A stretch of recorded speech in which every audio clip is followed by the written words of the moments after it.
बिस्मिल्लाहिर्रहमानिर्रहीम कुल या इबादियल्लज़ीना असरफ़ू अला अनफुसिहिम ला तक़नतू मिन रहमतिल्लाहि इन्नल्लाह यग़फ़िरु ज़ुनूबन जमीआ सदक़ल्लाहु मौलाना अज़ीम.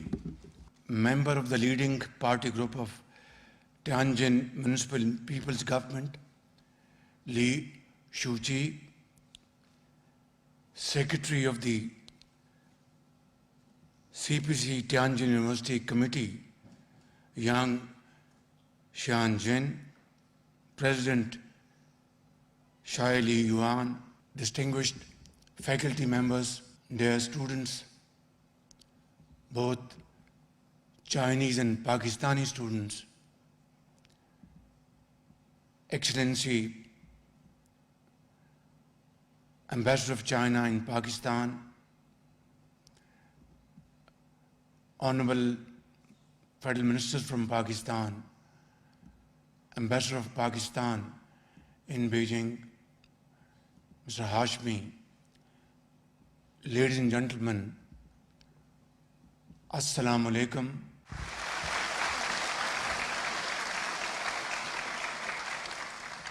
It is really a great pleasure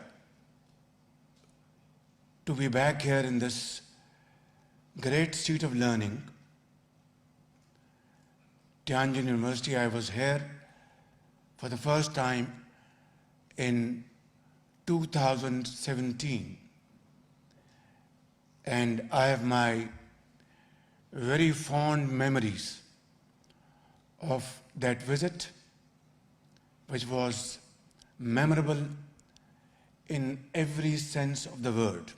I was able to meet outstanding professors, technicians and experts, and met Pakistani students as well as Chinese students at that point in time.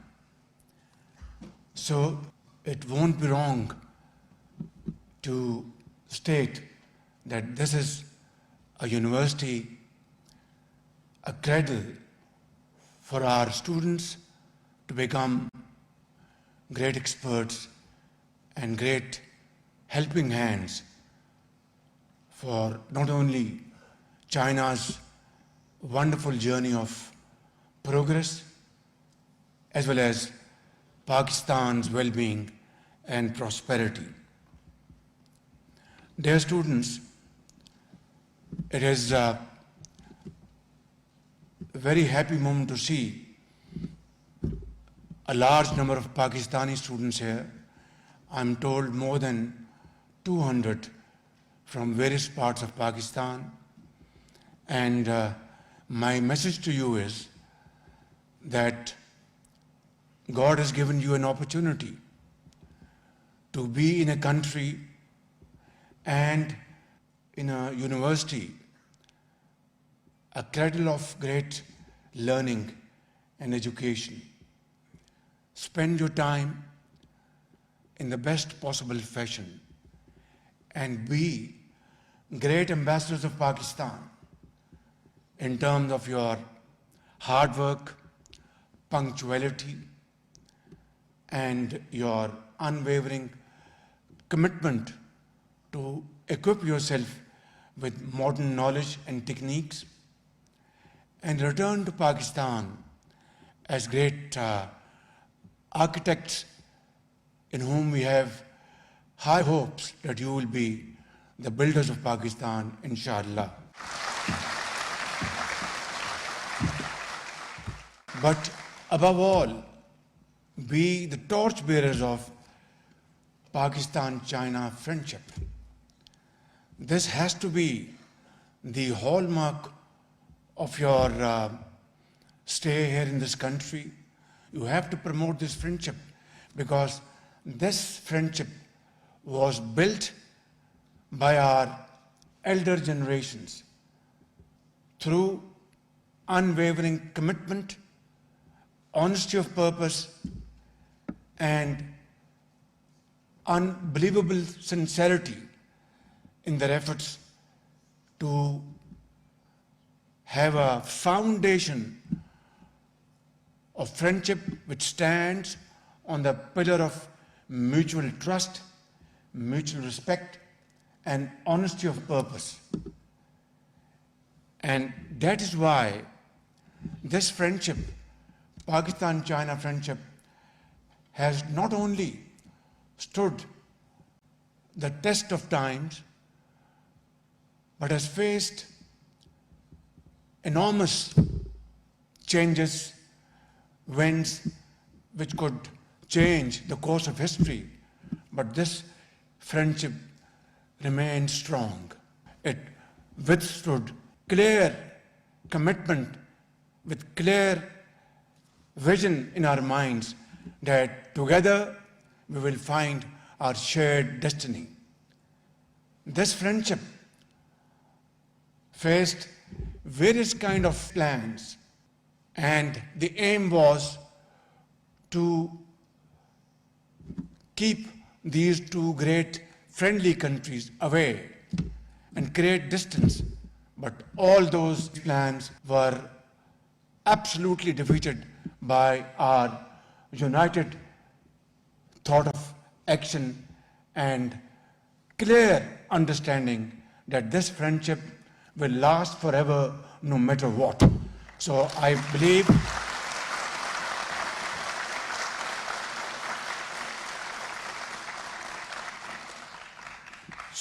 we are on course. We are absolutely steadfast in our direction. And today, I would like to bring for your kind consideration certain important historical facts. And those are, Pakistan-China ties are as old as the Silk Road, when traders and monks carried not only goods, but ideas across mountains and deserts. They are as profound as Gandhara, where Buddhist art and learning traveled from Texla to Shanghai and to Beijing. They are as connected as the origin of Indus and Yangtze River from the Tibetan plateau. And here are some soul-searching facts, facts which can't be denied under no circumstances, that Pakistan was the first Muslim country to recognize the People's Republic of China.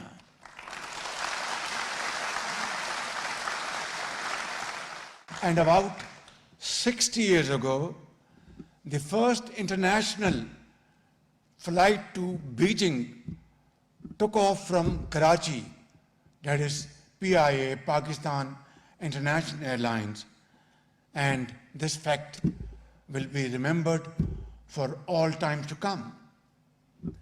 And then the Karakoram Highway, carved through rock and ice, became one of China's earliest and boldest infrastructure projects with a foreign partner. And let us not forget, it was Pakistan's leader who was the last foreign guest to be received by late Chairman Mao. These are milestones in a unique friendship of firsts and lasts, each carrying very important message and significant plan for all and sundry to understand what this friendship is all about. Dear students, I am reminded of the timeless verses of our great poet of the East, Allama Muhammad Iqbal, who has written poetry both in Urdu and in Persian, and it has been translated into various other languages, who said almost around 100 years ago, Gran khab chini संभलने लगे, गरां ख्वाब चीनी संभलने लगे, हमाला के चश्मे उबलने लगे. Its translation is that Allama Muhammad Iqbal, the great poet of the East, he foresaw the great potential of Chinese nation, its great abilities, its capacities to transform China into one of the most growing countries around the globe. This journey of peace and prosperity would ultimately be shared by many nations around the globe, by hundreds and millions of people. He said that Chinese potential is now like the fountains of Himalaya, is now bubbling with zeal, with enthusiasm, and with great commitment. And ladies and gentlemen, and my dear students, look, what he said 100 years ago has become so prophetic that China today is one of the world's largest economy. China today, militarily, is one of the most powerful country around the globe. And we are, as Pakistani, we are very proud of this fact that China is a great country around the globe.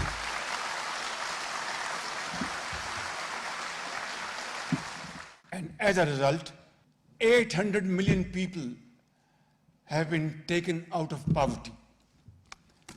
This is no small achievement. It is a very towering achievement.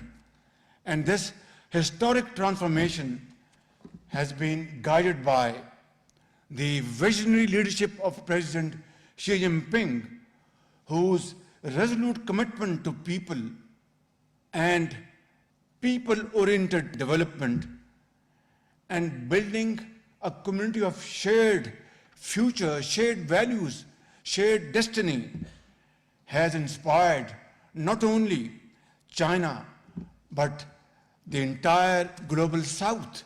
For us, China's rise to a global economic powerhouse offers invaluable insights into the importance of strategic long-term planning and policies that place the welfare of the people at their very heart. And this is most definitely is the pivot of President Xi Jinping's visionary policy.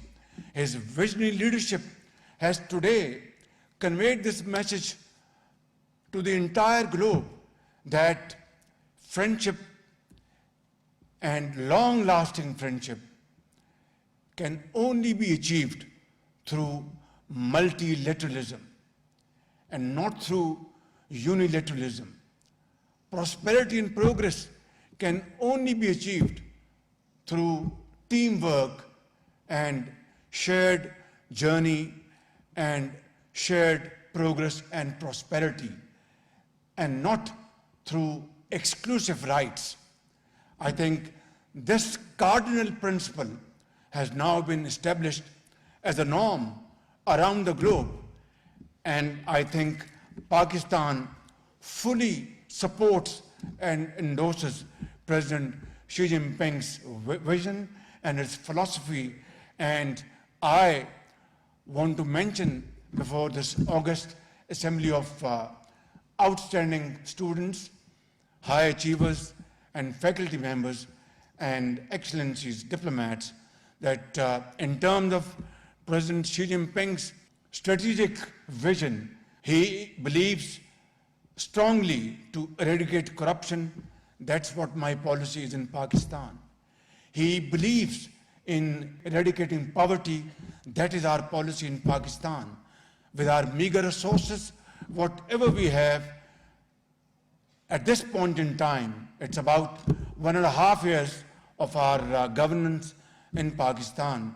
I can assure you, with all the amount of certainty at my command, that there hasn't been a single corruption allegation against my government, and I feel humbled, and I want to thank Allah Almighty. This is how, through transparency, hard work, and untiring efforts, can nations really change the clock of the history. And look what China has done.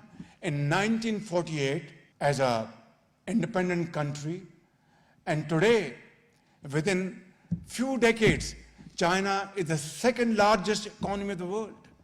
China is one of the mightiest military power of the world. It is not through sermons or speeches, it's through untiring efforts, through hard work, through toil, through blood and sweat. That's how nations are built.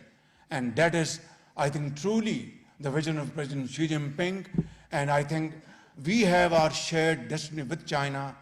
I'm sure, by the grace of God, that within Pakistan's Islamic welfare state's ambit, we can really have a mini China in Pakistan in terms of industrial progress, agricultural progress, in terms of modern techniques, science and technology. We must learn not only from this university in Tianjin, but all universities in China. We should acquire knowledge and replicate in Pakistan and change the course of history by transforming the lives of 240 million people and take out millions out of poverty to become helping hands of Pakistan. Ladies and gentlemen, this is how. I will not take more of your time, but like to say a few more points before I conclude. And that is the friendship I've just explained to you, the old adage, our friendship, China-Pakistan friendship, is higher than the Himalayas. Just add one more adage, and that is stronger than steel. And this friendship is truly beyond imagination. With over 60% of our Pakistani population comprised of youth, Pakistan holds a tremendous demographic dividend. And here again, we must learn from Chinese model. To unlock this potential, Pakistan has partnered with China to chart new opportunities in advanced education, skills development, and vocational training. And as I speak, about 30,000 Pakistani students are learning modern knowledge from various universities of China. The government of Pakistan, under my watch, have arranged to send 1,000 agri graduates to China to learn modern techniques and come back home to assist farmers how to have higher yield of agri production in wheat, in cotton, in sugar cane, in maize, and then value addition. This is all what, my dear students, you need to really learn here in China and spend every second of yours to become great Pakistani hands to build Pakistan. And then finally, I'd like to say that vocational training is the name of the game. And I would like our friends sitting here from Tianjin University to please assist us how to build massive vocational training capacities in Pakistan with Chinese cooperation.